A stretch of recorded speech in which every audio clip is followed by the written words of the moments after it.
Հիմա խոսելով բանի հետ կապված։ Այո։ Մենք հեսա Եվ քանի ձայն է դեսվեք, որովհետեւ դուք անցեք խորհրդարան,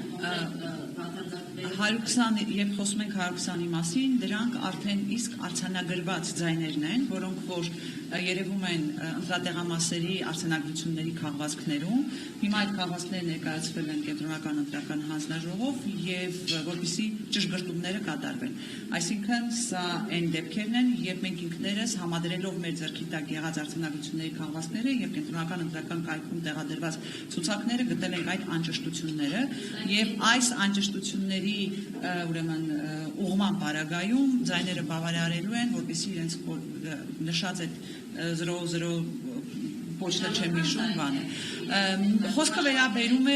մի քանի տասնյակի, ոչ ավել։ Ես այս պահին չեմ ուզենա հանկարծ սխալ թիվ ասել, բայց հաշվարկները տատանվում են այսպես 50-ից 60-ի շրջակայքում։ Ոչ ավել 100-ից, հետևաբար այս ճշգրտման պարագայում սահմանված 4% շեմը իհարկե Բարգավաճ Հայաստան կուսակցությունը հաղթահարում է։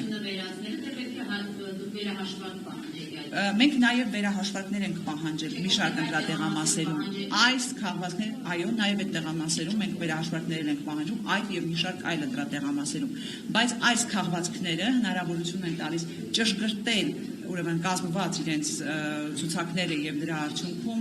լրացնել այդ մի քանի տասնյակի բացը, որը որ հնարավորություն չէր տալիս հաղթահարել 4%-ը։ Էլի անճշտություններ կան, բայց այդ անճշտությունների հետ կապված 77 օրինակ ընտրատարածքներից մեկում երբ որ այդ արձանագրությունը ուսումնասիրում ես, նայում ես բացը գրված է Բարգավաճ Հայաստանը ստացել է 77 ձայն, բայց վերջնական փաստաթղթում նշված է 1 ձայն։ Հասկանում եք խայտառակության ուղղակի իրավիճակ։ Խայտառակությունը 3 Նիկոլ Փաշինյանի հրահանգում չարվեց, որ ասաց ես բացարձակ մեծամասնություն եմ կազմում, դրա համար երևի կասեցվեց ընտրությունը։ Մենք չենք բացահայտել տարբերակ, որովհետև ավելի աբսուրդ բան, քան ընտրությունների արդյունքների ամփոփման փուլում երկդեռ նույնիսկ 25%-ը չի ամփոփվել եւ երկրի ղեկավարը իր վրա վերցնում է կենտրոնական ընտրական հանձնաժողովի գործառույթը եւ որոշում է, որ իրենք ինչ ձայներով են արդեն հաղթել, ինչպիսի փառահեղ հաղթանակ են տարել եւ այլն, եւ դրանից հետո հանկարծ առավոտյան հայտնաբերում է, որ իրենք ազգային ժողովում այլևս չեն ունենալու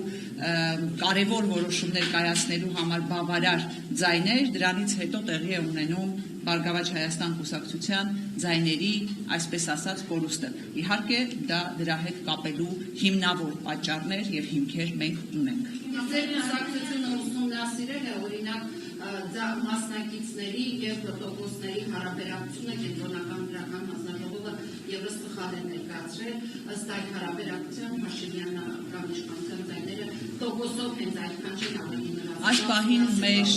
Այս պահին իրականում ուսումնասիրությունները կատարվում են, մենք ուսումնասիրում ենք եւ բոլոր հրապարակված տվյալները եւ մեր ձեռքի տակ հայտնվածները, ինչպես նաեւ մեր գործընկերների մոտ գտնվող տվյալները, կարծում եմ արդյունքում մենք ունենանք շատ ավելի լիարժեք պատկեր, քան ներկայացվում է այս պահին։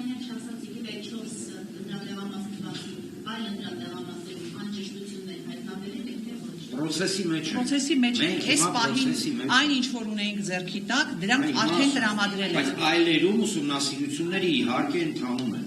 Ես մի հատ